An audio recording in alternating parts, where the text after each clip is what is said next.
My next guest tonight is the news anchor on the Today Show. You may also know her from MSNBC, Dateline, and NBC Nightly News. Please welcome the extremely busy Ann Curry.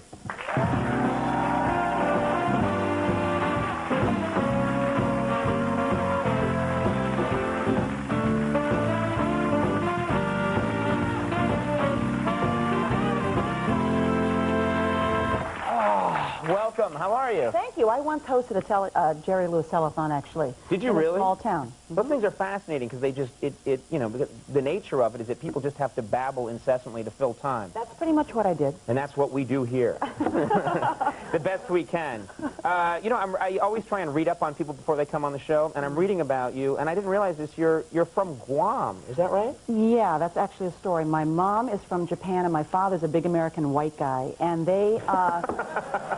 That's what it says on his driver's license? Right, exactly. Big, that's what she called him. Anyway, so what happened... How big a guy? 6'3". Okay, I could take him. Yeah. All right, go ahead. He was in the Navy, so they were stationed in Guam. But growing up in a family of two, races, it was really interesting because my mother was really embarrassed about her accent. She had a very thick accent, and nobody understood her, and so I felt very sad for her. So what I used to do when I was a kid growing up is I used to speak to her in her accent so she wouldn't be alone in it. So that at the dinner table, Dad would say, for example, in high school, he said, Ann, how was school today?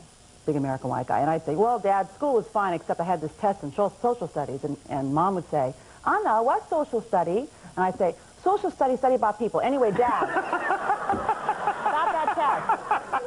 And that's how it was. Wait a minute. Growing up, I'm telling you. Didn't she know that you were doing the accent for her? Well, she actually never caught on until I had left home. It was years later, and I was talking to her on the telephone. Hello, Mama, yes, everything's fine. Yeah, yeah. And then I didn't realize that accents change. For example, no longer was she saying angya to say onion. Right. She was now saying onion. Well, I was still saying angya. So I'm talking to her, and she says, finally, there was this long pause, and she said, Anna, how come you speak that funny kind of accent? You should speak English like other people. Starts lecturing you. That's so great. I'd love to meet her. They must have, your parents must have, because I know my parents, they watch the show and they always have comments about what I'm wearing or how I'm acting or what I'm saying. Do your parents watch your show and analyze? They do. My dad, who I used to watch, we grew up watching Walter Cronkite every night, watching the news, and so he would call out not every day, but, periodically he calls up and says, Ann, I think you were very fair on this story. I liked the way you used, didn't talk about that and talked about this. And then my mom will get on the phone, and invariably she'll say something like, Anna, you wear too much eyeliner. Look like a raccoon. Hair too short, not sexy, nothing. You look terrible. Not good. Well, she will say, you don't look sexy? She'll say that? Yeah, she'll say that, actually. It's important to my mother for me to look good. And one time she actually sent me a letter that had a drawing, diagrams of how I could curl my hair to look sexier. And, this diagram number 1, 3 curlers this way, 4 curlers that way. Diagram number 2, And the third one, at the very bottom, with all the curlers, at the very bottom it says, looks like a Connie Chung, really good, try! Is that her hero, Connie Chung? Well, Connie looks pretty good. Now, I know that, in my family we don't discuss, being Irish Catholics, we don't discuss sex and things like that much. Is that discussed at all in your family? Is your mother strict about that stuff? Well, I think until the age of 30, basically the message was, don't have any. Right. But then she got desperate because I wasn't married at age 30, and she said, Anna, you must find a husband, I make a bigger mistake. I met a tall guy because you too tall, never gonna have a husband, she would say. Right. And anyway, she would push down on your head? Stop for growing. And that's nice. Yeah, well, Can you explain that that's not really going to work? You don't understand. My mother is 4'11". To her, I'm the towering, Right. So anyway, so what happened at age 30 is she kind of realized it was hopeless. If she didn't do something radical, I would never get married. So she said, Anna, I know I make a bigger mistake. I tell you something, but now I'm going to say something, You must understand, men must have a sex. You must have a sex with a guy. They need a sex. I make a big mistake, and before I know it, I tell you wrong now. You must have sex. We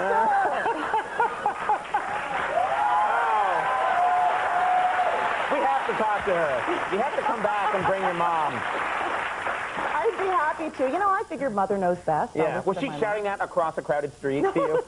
No. Wow. She didn't do but that. But you did get married. I did get married. Who was this guy? I married a really nice guy who's 6'6".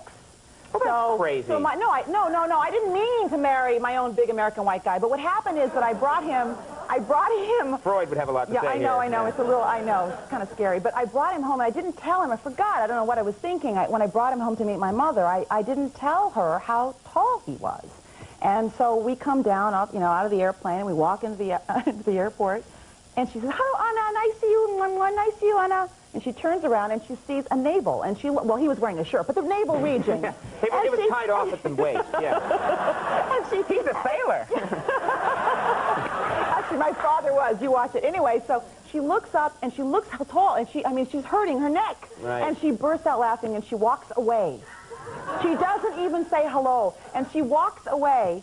And then after she spent some time with him and talked with him and got to know him, she said, Anna, I like him, but you made this guy don't have a daughter because you have a daughter, she's going to be way too tall. Never going to have a husband. So what are you supposed to do about that? Well, I had a daughter, so Good. I really messed that up. All right. Well, today's show going well. I mean, you do so many different jobs, of course, in addition to the Today Show. It's the best part, switching gears. But give us the dirt on one person at the Today Show. Who's the freak there? Who's the real nut backstage?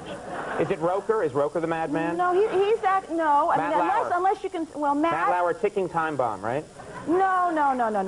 The truth about Matt, I would call them both, Matt and Al, neat freaks. They are, but they're not, they're nice people, but they're very neat. Matt admitted on the show that when he gets angry, he irons and folds clothes. Sure, Matt, that's what he does when he gets angry. He says, like, well, I never, and starts... He has like a night job at the Gap. This is true. He also likes to vacuum, and he also gets a big red spot in the middle of his forehead. And we need to cover that up From with what? makeup. Just when if he gets, a little if he gets bit, mad, he gets angry. He gets a big red spot. Look for that on the air. Ticking time bomb. Matt Lauer, the ticking bomb. Well, you're on Today every weekday, of course, in the AM, right here on good old NBC. And it was great having you on the show. It was a pleasure. Really to be fun. here. Come back next time. Bring your mom. Let's find out how much of this is true. All right, it's all right. true. And Curry, everyone. We'll take a break. We'll be right back.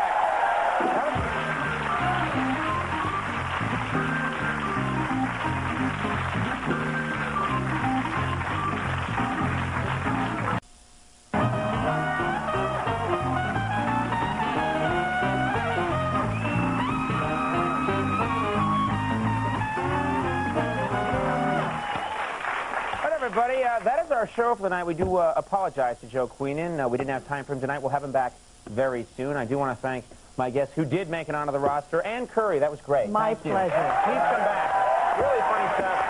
Our thanks to Chris Rock, who I think got some laughs as well. Our thanks to Mr. Andy Richter. Of course, you have your